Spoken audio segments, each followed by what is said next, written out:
Bonjour et bienvenue dans la revue de presse hebdo et audio du secteur retail e-commerce en France, proposée par les Digital Doers en partenariat avec le One-to-One Expérience Client de Biarritz. Nous sommes le 11 avril et après le résumé de l'actualité, voici les 5 articles au sommaire cette semaine. L'e-commerce, un mode d'achat pratique devenu désenchanté, à lire sur Fashion Network. Empêchés aux États-Unis, les petits colis de Chine et Temu déferlent toujours sur l'Europe, à lire sur Fashion United. Vente en direct, ce que révèle l'essor du live shopping en France, à découvrir sur République Retail. E-commerce, le secret des survivants de la seconde main de mode, à lire sur le JDN. Et enfin, Cdiscount et l'IA générative, chatbot, search, service client, une transformation à grande échelle, à lire sur République Retail. Je vous le rappelle, sur le site lesdigitaldoers.com, vous avez accès à une revue de presse éditée sur LinkedIn et qui rassemble les articles publiés dans la semaine sur les sites de news de notre écosystème. Vous pouvez vous y abonner pour recevoir chaque vendredi un digest de l'actualité dans votre boîte email. De cette revue de presse, je vous lis sans interprétation une sélection de quelques articles qui m'ont semblé pertinents à partager. Cette semaine, vous pouvez découvrir l'émission spéciale Sécurisation des paiements sur les marketplaces avec le CEO d'Xpolens, Jacques-Olivier Schatz, et la directrice des paiements de Rakuten, Thérèse Duhameau. L'occasion de confronter la vision tech avec la réalité opérationnelle côté métier, une conversation exigeante et très riche en inside. D'ici là, je vous souhaite une bonne écoute, évidemment, toujours sans coupure. En synthèse de l'actualité, cette semaine, croissance en berne, IA générative, déferlante asiatique, le commerce sous tension et en mutation. Le gouvernement a tranché. La croissance française pour 2025 est désormais estimée à 0,7% contre 0,9% auparavant. Une révision qui fait écho à celle de la Banque de France et de l'OFCE. Dans un climat d'incertitude marqué par les tensions commerciales entre les États-Unis et la Chine. Dans ce contexte d'instabilité macroéconomique, les acteurs du commerce et de l'e-commerce à la seconde main en passant par le luxe continuent de s'adapter avec des stratégies contrastées mais souvent convergentes autour de la technologie, de la circularité et de la souveraineté économique. Des perspectives économiques assombries par la géopolitique commerciale. La croissance française est revue à la baisse, mais c'est surtout la pression extérieure qui inquiète. Le ministre de l'économie, Éric Lombard, a pointé du doigt les droits de douane américains qui pourraient coûter jusqu'à 0,3 points de croissance à la zone euro selon la Banque de France. Un enjeu stratégique qui dépasse les frontières hexagonales. Aux États-Unis, l'administration Trump vient d'annoncer un triplement des droits de douane sur les colis venus de Chine. Résultat, les exportateurs chinois pourraient massivement se détourner du marché européen au profit de l'Europe, accentuant la pression sur les commerçants européens. L'IA générative, pilier de performance et de résilience. Pendant ce temps, les champions français du e-commerce se réorganisent autour de l'intelligence artificielle. Chez Cdiscount, l'IA générative restructure en profondeur la relation client. Chatbot hybride 24/7, assistance aux conseillers, analyse des appels en temps réel, moteur de recherche enrichi, le tout avec des résultats concrets. Division par 2 à 3 du nombre d'appels clients en 6 ans, amélioration du taux de satisfaction et anticipation des litiges sur la marketplace. Un cas d'école qui montre comment la donnée devient un actif stratégique à part entière. Cdiscount va jusqu'à scorer ses conversations téléphoniques et fournir des feedbacks qualitatifs à ses vendeurs tiers. Une approche qui illustre la mutation d'un modèle transactionnel vers un pilotage par la qualité de service nourri par l'IA. Le secteur e-commerce retrouve confiance malgré les vents contraires dans une conjoncture tendue. Les e-commerçants affichent un optimisme mesuré selon la dernière enquête FEVAD. 64% des acteurs français du e-commerce prévoient une croissance de leur chiffre d'affaires en 2025 avec des investissements ciblés sur l'international, l'innovation et la cybersécurité. Si les difficultés de recrutement freinent les ambitions RH en France, la dynamique européenne reste solide. notamment grâce à l'essor de nouveaux canaux comme le live shopping qui génère déjà plus de la moitié du chiffre d'affaires chez près de 6 vendeurs sur 10. Chine, Temu, contrefaçon, l'Europe au défi de la régulation. Sur fond de guerre commerciale sino-américaine, la déferlante des petits colis venus de Chine via Temu ou Shein devient une urgence européenne. En France, ces plateformes représentent déjà 22% des colis traités par la Poste contre moins de 5% il y a 5 ans. Le vide réglementaire autour des colis de faible valeur, c'est-à-dire inférieurs à 150 €, les exonère de droits de douane, alimentant à la fois une concurrence jugée déloyale et une augmentation des risques sanitaires et environnementaux. Cette situation alimente aussi le boom de la contrefaçon qui progresse pour la 5e année consécutive, 21,5 millions d'articles saisis en 2024, dont une large part via le fret express.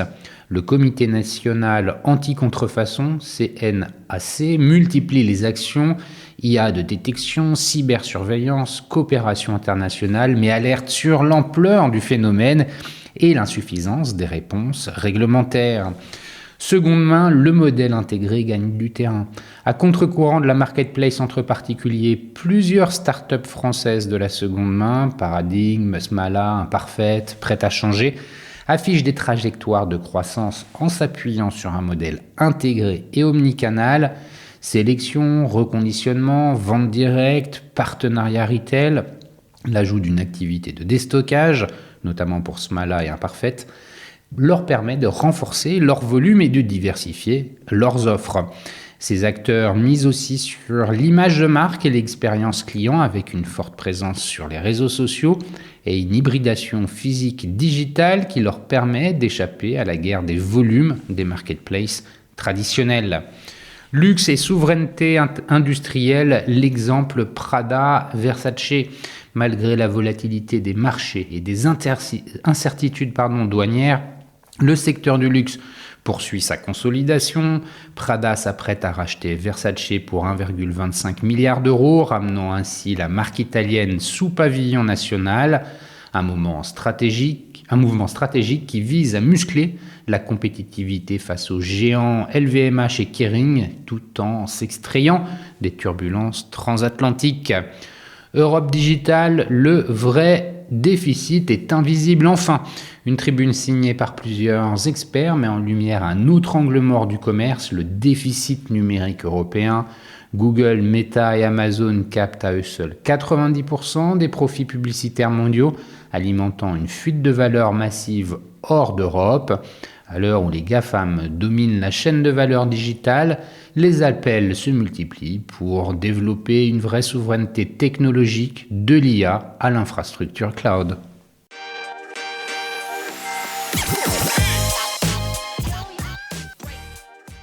L'e-commerce, un mode d'achat pratique devenu désenchanté, à lire sur fashionnetwork.com en date du 7 avril.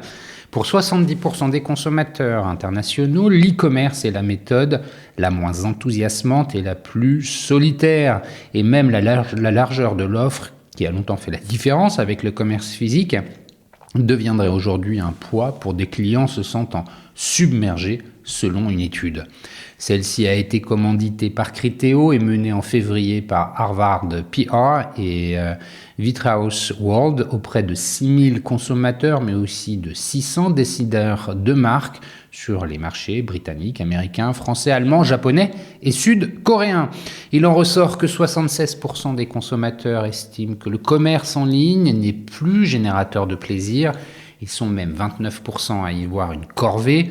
Pas moins de 79% pointent par ailleurs l'aspect solitaire d'un achat en ligne. Le côté écrasant des portails est lui cité par 78% des clients. Et si 61% des répondants privilégient le web pour son côté pratique, ils sont un tiers à regretter qu'il ne propose pas l'expérience des trouvailles imprévues, facteur du plaisir lors du shopping en boutique. Ainsi, 49% dit retirer plus de satisfaction d'un achat imprévu que d'un achat prévu. Dans l'habillement et les cosmétiques, 40% des consommateurs préfèrent l'achat en magasin. Dans 71% des cas, les adeptes du commerce physique évoquent l'expérience sensorielle du shopping et 64% citent le côté pratique de cette forme d'achat. Au final, seuls 50% du panel considèrent l'achat en ligne comme une activité agréable ou relaxante.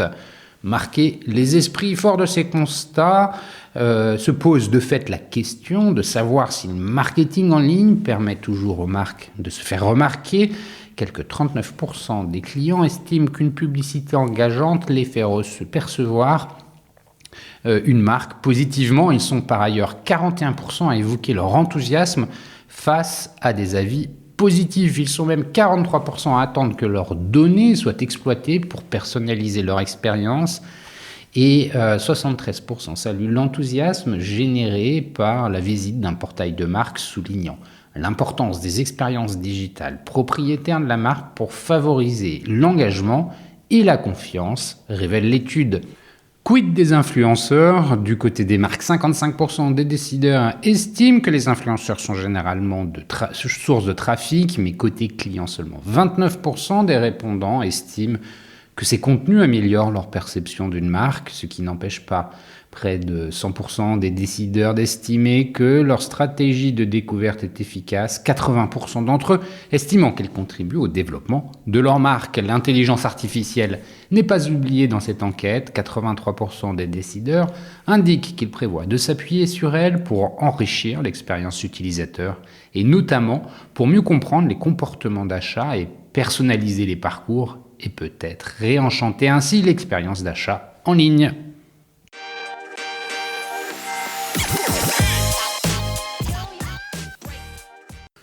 Empêcher aux États-Unis les petits colis de Chine et Temu déferle toujours sur l'Europe, à lire sur fashionunited.fr en date du 10 avril. Méfiant mes clients, les Français achètent massivement sur Temu et Chine, les géants asiatiques de l'e-commerce dont l'essor fulgurant est soutenu par une mesure douanière les favorisant, décriée par les commerçants européens et à laquelle Donald Trump vient de mettre un coup de rabot. Flavie, 34 ans, cadre dans les transports, glane sur Temu des produits qu'elle ne trouve pas ailleurs, comme un certain nombre de supports à essuie-tout. Louise, lycéenne parisienne de 17 ans, achète des jeans sur Shein à sa taille particulièrement grande. Elle peine à trouver son bonheur dans le commerce classique. Sa camarade Marwa y débourse jusqu'à 120 € tous les mois, même si elle estime que la plupart des vêtements sont de mauvaise qualité, dit-elle. Fabrication en Chine, pas top pour l'environnement, soupçon de travail forcé des Ouïghours, manque de clarté sur la chaîne d'approvisionnement, marketing par le jeu rendant accro, les 3 femmes critiquent ces plateformes, mais y commandent tout de même. Comme d'autres, elles sont séduites par les prix cassés, les très larges gammes de choix, la livraison rapide et souvent gratuite. Temu, arrivé en France en 2023 et Chine en 2015, ont convaincu au-delà des considérations environnementales et sociales, pourtant bien connues des consommateurs. Mettre le holà. Aujourd'hui en France, les grandes plateformes asiatiques représentent 22% des colis acheminés par la Poste, selon le patron du groupe public français, Philippe Val, alors qu'elle pesait moins de 5% il y a 5 ans. Même tendance exponentielle en Europe, où en 2024, environ 4,6 milliards d'envois de faible valeur, à 91% provenant de Chine, sont entrés sur le marché, un chiffre qui a doublé par rapport à 2023 et triplé par rapport à 2022, s'affole la Commission européenne. Le nerf de la guerre réside en ces quelques mots de faible valeur, soit moins de 150 €, seuil en dessous duquel les paquets envoyés depuis un pays tiers dans l'Union européenne échappent aux taxes de douane. Une exonération qui date de 2010, issue d'un texte visant à la fluidité douanière, et introduisant la notion de valeur négligeable, soit 150 €, rembobine Isabelle Feng, juriste et chercheuse à l'Université libre de Bruxelles et Asia Centre, mais pointant notamment les risques d'importation de produits dangereux et une empreinte environnementale non négligeable sur de tels volumes, la Commission européenne a appelé en février à supprimer cette franchise. Le commerce international n'a effectivement plus le même visage, abonde Madame Fang, notamment depuis que la Chine exporte ses produits directement chez les consommateurs. Le président américain n'a pas attendu puisqu'il a signé mardi un décret faisant passer de 30 à 90% les droits de douane sur les petits colis envoyés de Chine. Mesure anachronique, cette exonération de droits de douane est un avantage injustifié et anachronique qui crée une concurrence totalement inéquitable, dénonce Marc Lolivier, délégué général de la FEVAD. On est surpris du peu de réaction des autorités françaises et européennes. On a l'impression que chacune se cache derrière l'autre. Résultat, il ne se passe rien, s'étonne de son côté Pierre Bosch, le président de la Confédération des commerçants de France. Si Trump peut prendre des décisions en 3 jours, on imagine que la Commission européenne peut le faire en moins de 3 ans, s'impatiente également Pierre-François Lelouette, coprésident de l'Union française des industries mode habillement.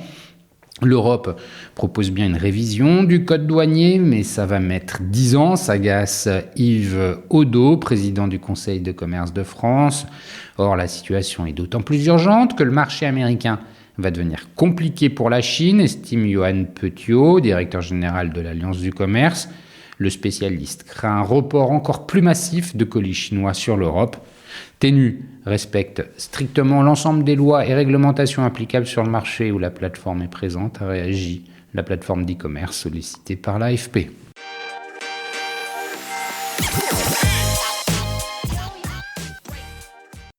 Vente en direct, ce que révèle l'essor du live shopping en Europe, à lire sur republicretail.fr en date du 7 avril.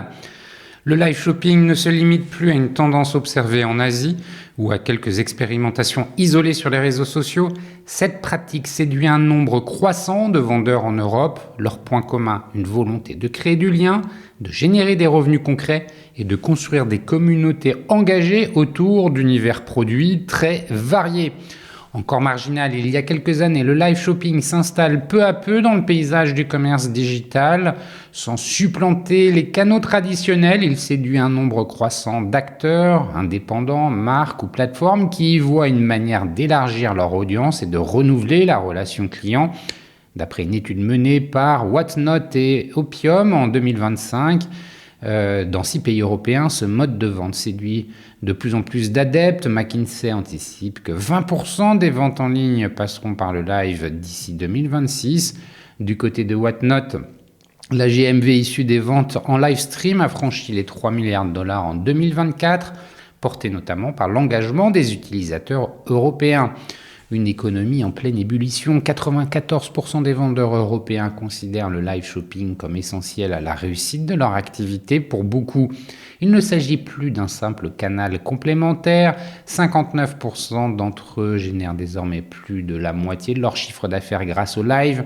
Et les montants en jeu sont loin d'être anecdotiques. Près des 2/3 des vendeurs perçoivent plus de 12 000 euros par mois et un quart dépasse les 60 000 euros mensuels, soit un potentiel annuel supérieur à 720 000 euros.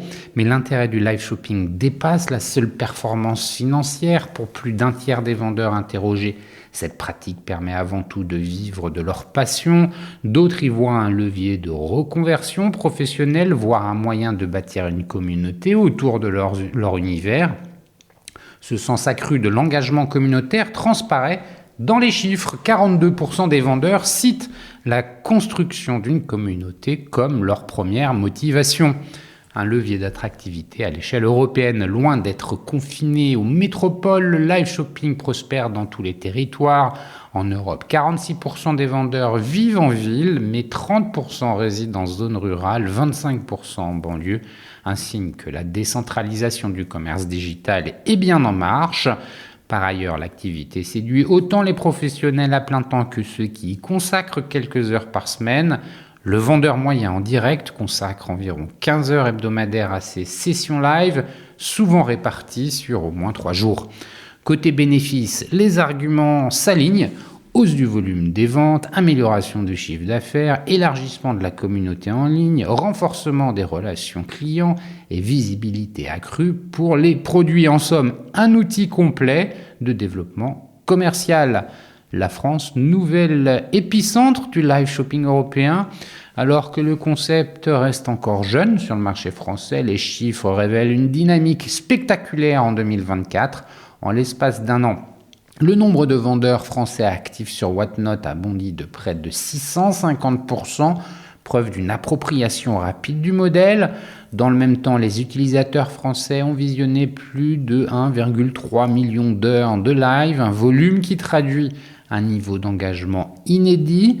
Cette croissance s'accompagne d'un essor qualitatif. Les 30 plus gros vendeurs français ont chacun dépassé les 100 000 euros de chiffre d'affaires annuel.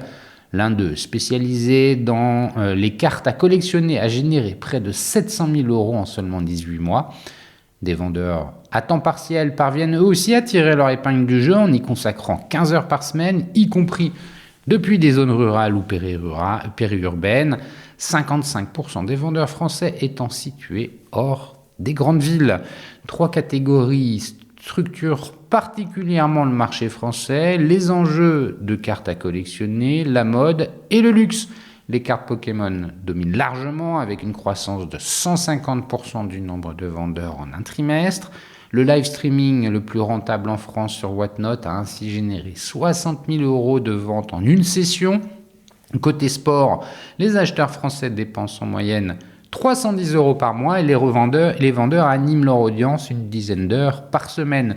Mais c'est dans la mode que la dynamique est la plus remarquable. Les vendeurs y réalisent en moyenne 3 000 euros de vente hebdomadaire avec des pics impressionnants dans le segment luxe. Un vendeur de sac à main a atteint 50 000 euros en 3 heures avec des expéditions vers plus de 27 pays. Chanel, Dior et Hermès dominent les recherches avec une hausse de 850% pour les 2 premières marques. Le produit le plus cher vendu en France, le sac Hermès Kelly Cellier 28 noir en cuir Epson, vendu 15 000 euros. Un marché mature au Royaume-Uni. Pionnier européen, le Royaume-Uni cumule déjà plus de 5 millions d'heures de visionnage annuel sur Whatnot. Le nombre de vendeurs a bondi de 360% en un an, avec des performances hors normes, 10 cartes à collectionner vendues chaque minute, 3300 cartes écoulées lors d'un seul live et des records atteignant 240 000 euros pour une carte ou près de 20 000 euros pour une de Lionel Messi. La catégorie mode y affiche une croissance de 90% par trimestre, portée par les sacs Chanel ou les montres Omega. Côté sneakers, les utilisateurs ont regardé plus de 20 000 heures de live, avec un doublement du nombre de vendeurs gagnant plus de 12 000 euros par mois.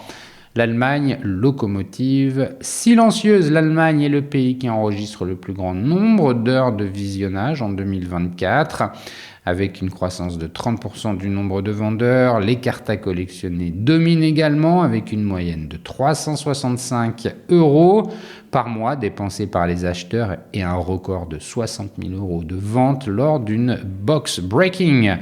Les jouets, les Lego et les sneakers affichent eux aussi des taux de croissance impressionnants avec une progression hebdomadaire de 90% sur les baskets. Des plateformes en quête de leadership. Chaque semaine, les vendeurs européens de Whatnot diffusent plus de 20 000 heures de live.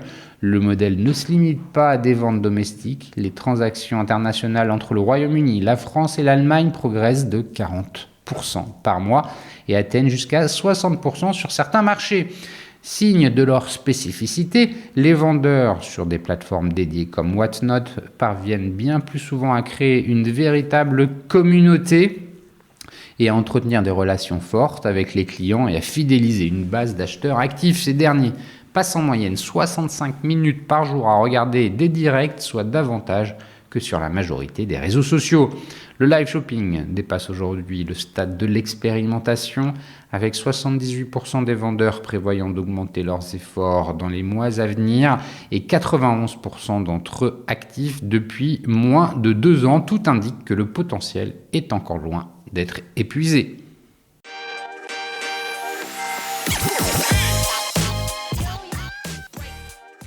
E-commerce, le secret des survivants de la seconde main. 2 modes à lire sur le JDN en date du 8 avril. Face aux grandes marketplaces, Les startups de seconde main peinent à trouver leur place. Certaines ont pourtant trouvé un modèle viable dans la vente de vêtements d'occasion. Voici comment. Vide Dressing, Redive, Hommage, les noms s'accumulent au cimetière de la mode de seconde main.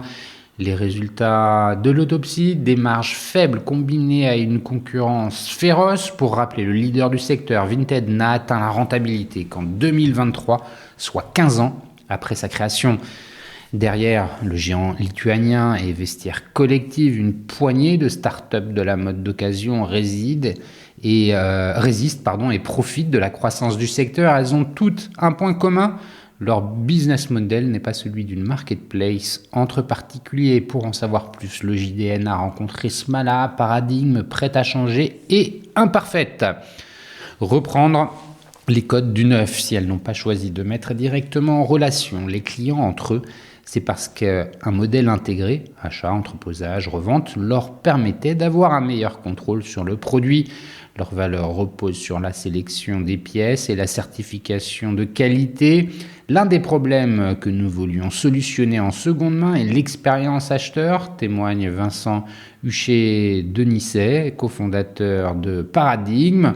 Nous trouvions qu'elle était trop éloignée de celle du neuf. Pour y remédier, l'entreprise soigne particulièrement ses fiches produits et facilite les retours.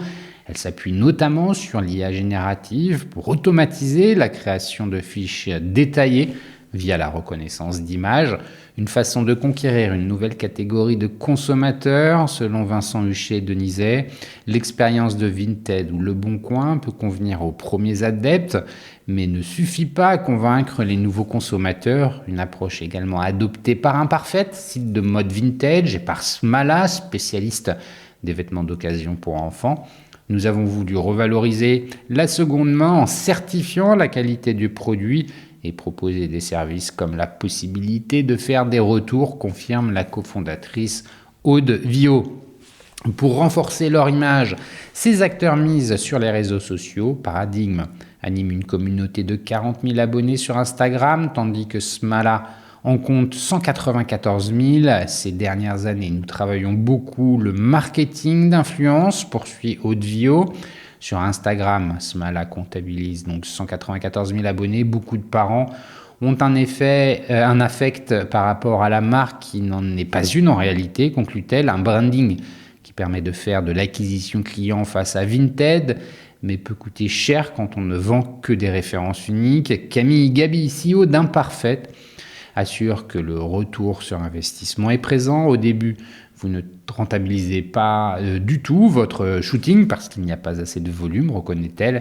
Mais petit à petit, les typologies de pièces se ressemblent. Donc, s'il y a 200 pulls en laine sensiblement identiques, vous réutilisez la photo d'un pull en laine.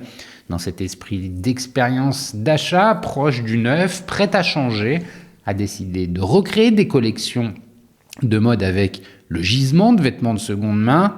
Nous vendons des collections qui vont être structurées en termes d'univers, de taille, de saison et de couleurs. Détaille Sophie Mouillard qui a repris la start-up en 2019. Un modèle entre digital et physique. La proximité avec les acteurs traditionnels se traduit aussi par des partenariats commerciaux. Paradigme collabore avec une trentaine de marques qui collectent des vêtements contre des cartes cadeaux.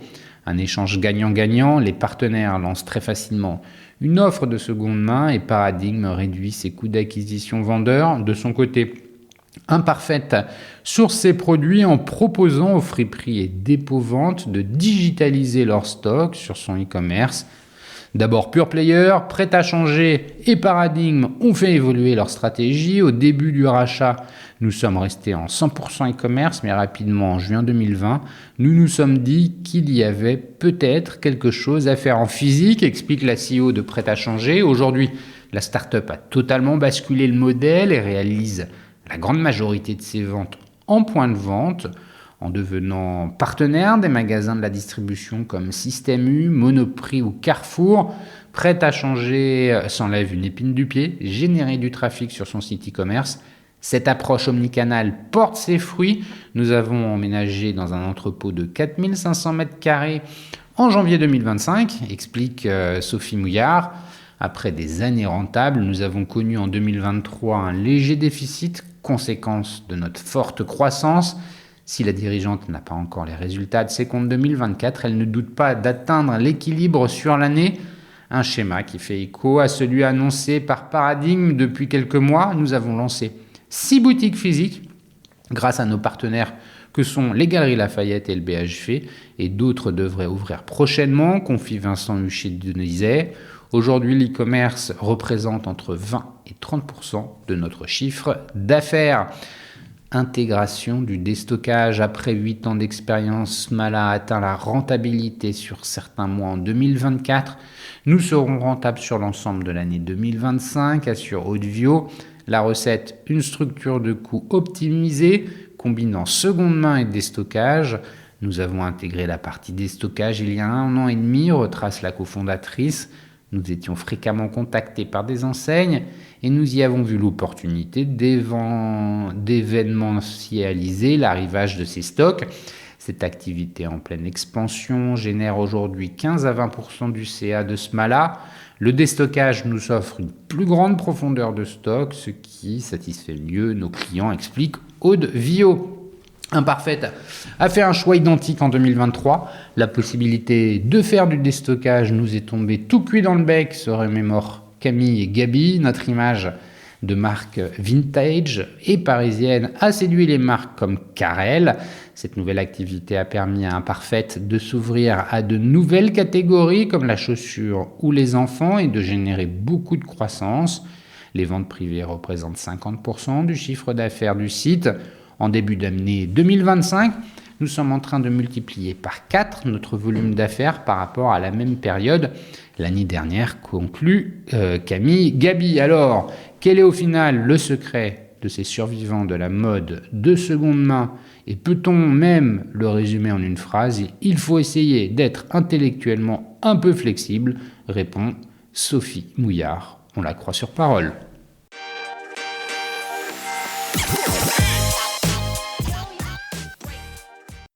Cdiscount et l'IA générative Chatbot Search Service Client, une transformation à grande échelle à lire sur republicretail.fr en date du 9 avril. Chez Cdiscount, l'intelligence artificielle structure toute la relation client. 520 000 conversations annuelles par chatbot, 17 millions de fiches produits enrichies, 3 millions d'appels par an en baisse. Mélanie Denis, directrice marketing et client, détaille cette mutation portée par l'IA générative. Chez Cdiscount, l'intelligence artificielle n'est pas en effet de mode ni un gadget expérimental. Cela fait déjà une dizaine d'années qu'elle enrichit le site e-commerce avec un objectif constant, optimiser l'expérience client à grande échelle. Mais l'arrivée de l'IA générative en 2020 a marqué un tournant décisif. L'e-commerce en français a alors repensé sa stratégie autour de 3 piliers: les produits, les collaborateurs et la relation client. Structurellement, notre modèle repose sur la donnée, avec plus de 20 millions d'offres proposées sur notre site et 19 millions de visiteurs uniques par mois.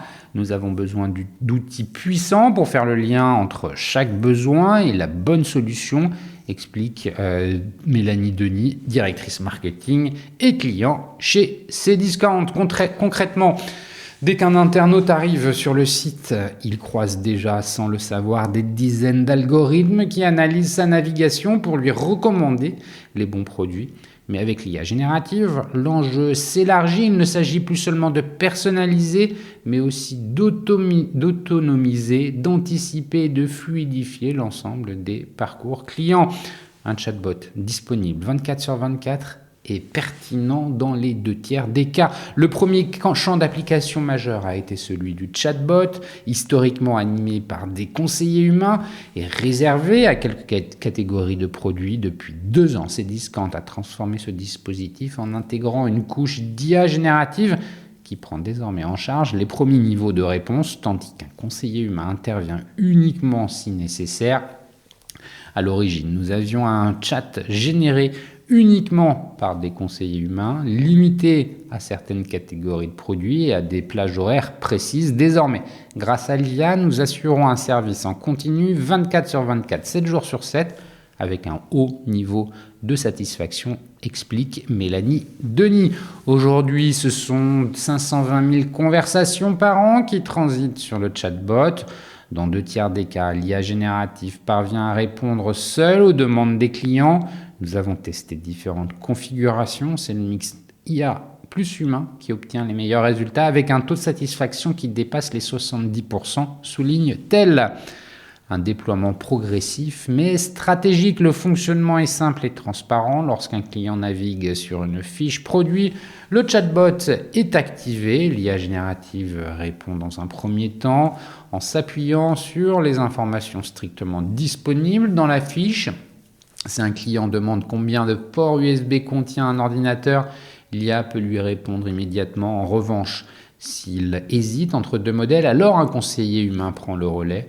L'approche hybride permet d'optimiser chaque interaction en réservant l'humain aux échanges à plus forte valeur ajoutée, précise la directrice.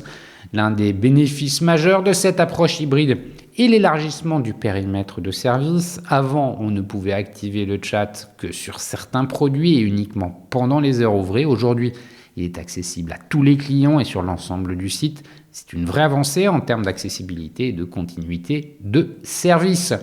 Une IA également au service du back-office. Cdiscount a également déployé l'IA générative dans son espace client, notamment pour gérer les demandes liées au suivi de clients, au retour ou aux réclamations. Ici encore, l'objectif est clair, traiter les cas simples de façon autonome tout en mobilisant les conseillers pour les situations complexes. Mais l'apport de l'IA ne s'arrête pas à l'automatisation des réponses.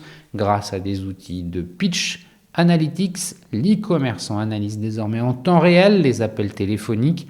Les conversations sont transcrites, évaluées et notées. On est capable de mesurer l'évolution du niveau de satisfaction tout au long d'un appel, observe-t-elle. Ce qui auparavant nécessitait des écoutes ponctuelles peut désormais être fait à l'échelle de millions d'échanges. Ce système permet aussi de détecter des signaux faibles, blanc prolongé, tension verbale, d'identifier des appels conflictuels ou encore de s'assurer du respect des chartes d'appel internes. On fonctionne avec une logique de scoring, on part de 100 points et chaque incident ou dérapage fait baisser la note. Cela nous donne une vision claire, massive et objective de la qualité de service rendu. Des conseillers assistés par l'IA. Autre usage de l'IA générative, l'aide à la réponse écrite dans les échanges par chat ou sur les réseaux sociaux. Les conseillers disposent de suggestions automatiques adaptées à la tonalité de l'échange et au contexte. C'est un véritable gain de confort pour les équipes. Les suggestions s'adaptent non seulement à notre ligne éditoriale, mais aussi à la dynamique propre à chaque conversation.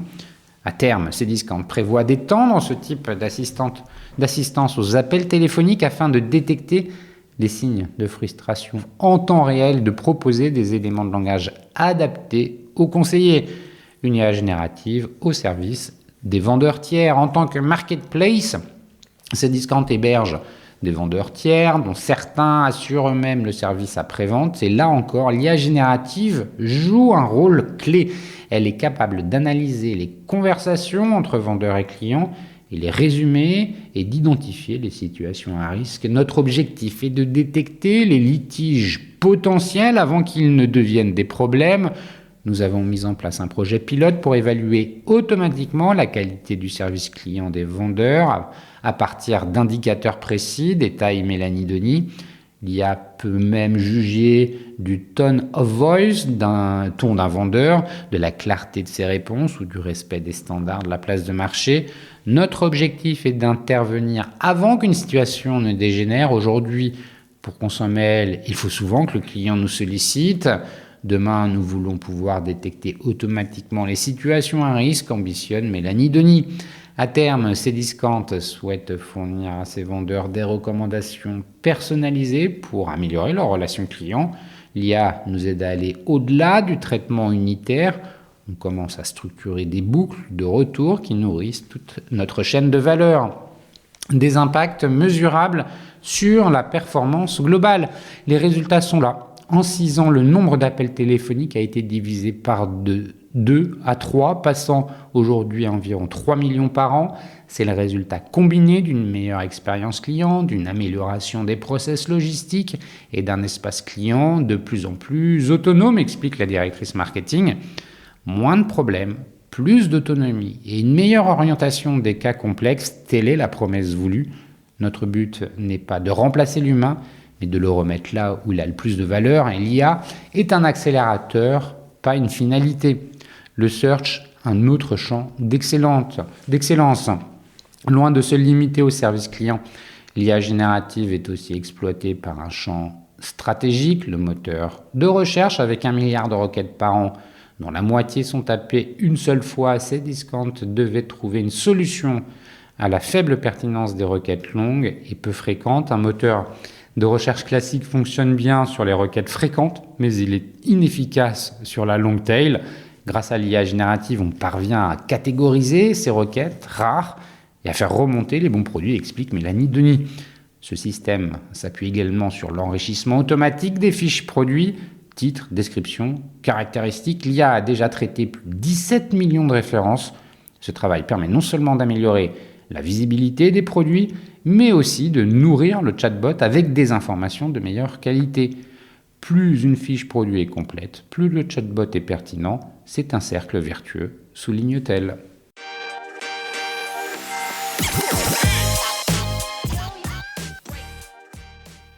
Et voilà, c'est fini pour cette semaine. Merci de m'avoir écouté. N'oublie pas de vous abonner à la revue de presse sur le site lesdigitaldoers.com. Si vous aimez l'exercice de cette revue de presse Retail e-commerce dans sa vision audio, n'hésitez pas à me le faire savoir en m'envoyant des messages sur LinkedIn et mieux encore en la faisant connaître autour de vous. Enfin, un dernier message d'auto-promo avec les Digital Doers. Je produis des chaînes de podcasts thématiques pour les prestataires de services de notre écosystème. Donc, si vous souhaitez animer la prise de parole de votre marché, c'est l'occasion d'inviter des clients et des prospects à venir converser avec vous autour de votre proposition de valeur.